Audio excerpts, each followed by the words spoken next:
I'm going to show you how to find and replace in Confluence in seconds, in bulk, no technical skills needed.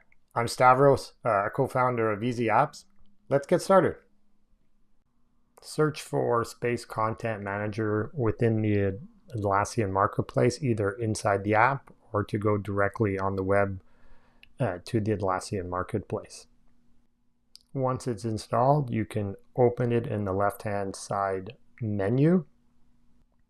Select a space or spaces to find pages that you would like to make changes to.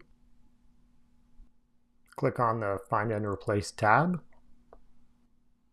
Type in what you want to find and then what you want to replace it with.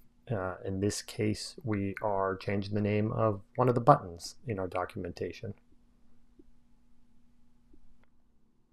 Preview the changes. You can deselect as needed.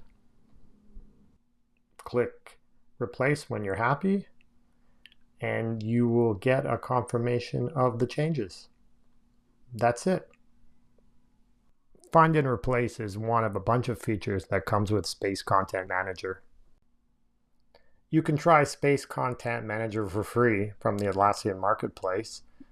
Feel free to reach out with questions or feature requests. Take care.